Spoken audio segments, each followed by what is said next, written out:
If there's one thing that the history of football teaches us, it's that results aren't always a reflection of what happens on the pitch.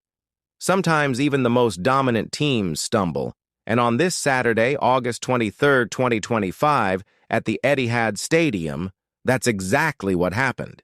The match between Manchester City and Tottenham Hotspur was one of those games that marked the start of a season. On one side, we had Pep Guardiola's Manchester City, the current English champions, trying to show their continued dominance despite some changes to the squad.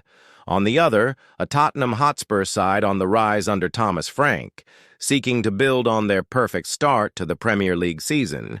The result was surprising. A 2-0 victory for Spurs, a triumph that meant much more than just 3 points. It was a clear affirmation that the London team can aim high this season. From the opening minutes, the dynamic of the match was evident. Manchester City adopted their traditional style, dominating possession and trying to push their opponents back into their own box. They had 56% possession to Tottenham's 44%, but their dominance was fruitless. City moved the ball around, looking for space, but were met with a well-positioned, compact, and extremely disciplined defensive line. Tottenham didn't have possession, but they had a plan.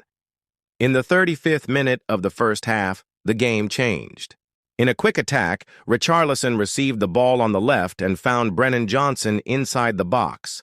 The striker finished with precision and opened the scoring. The goal was reviewed by VAR but upheld, putting Spurs ahead. It was the reward for a clear strategy, not to waste the few opportunities that arose. City tried to react, but were punished again before halftime. In stoppage time, in the 45th minute, a mistake by goalkeeper James Trafford, starting in place of Ederson, proved costly. He failed to clear the ball, and João Palhinha, making his debut as a starter, took advantage to score the visitors' second goal. It was a 2-0 score at the Etihad Stadium and a sense of shock among the fans. In the second half, a massive comeback from Manchester City was expected, but it never came. Guardiola tried to change the situation with key substitutions.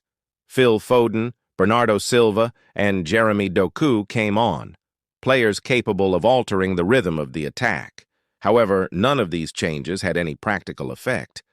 Tottenham's defense, with Van de Ven and Palhinha standing out, blocked every passing lane, and goalkeeper Guglielmo Vicario had an afternoon of absolute confidence.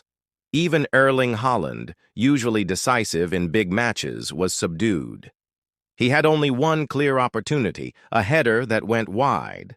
Otherwise, the Norwegian striker was well neutralized by the London defenders. City's frustration was clear: possession, passing, attempts on the wings, but nothing that really troubled the Spurs' defense. Even from corners, which reflect offensive pressure, City had 0, while Spurs managed 1. This reinforces the idea that Guardiola's team's possession didn't translate into real aggression. Tactically, Tottenham put in a textbook display. The midfield was combative, with Palhinha providing consistency and Bissouma covering the spaces, while Richarlison sacrificed himself as a pivot and playmaker.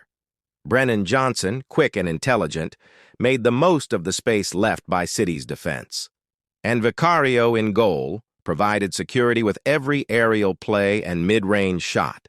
It was a mature, collective performance, conveying the feeling that the team knew exactly what it needed to do to win. Manchester City, on the other hand, showed worrying signs. Ederson's absence was felt with Trafford failing at a crucial moment. The defense seemed vulnerable to quick transitions, and in attack, the team lacked depth and creativity. It's unusual to see a City side so incisive, even with so much ball control. Guardiola, who so often finds solutions during games, this time failed to break down Spurs' block. From a table perspective, the victory has a huge impact.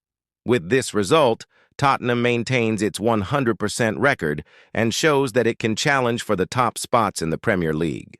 It's a team that exudes confidence and discipline, and Thomas Frank seems to have found the formula to get the most out of his squad. For Manchester City, the defeat serves as a wake-up call. It's still early in the season, but home stumbles against direct opponents could prove costly in the end. Ultimately, this was another chapter in the narrative that English football has been building in recent years. Balance, intensity, and constant surprises. Tottenham not only beat City, but they won convincingly without relying on luck or isolated circumstances. City, however, even with big names, will have to adjust to avoid dropping important points early on.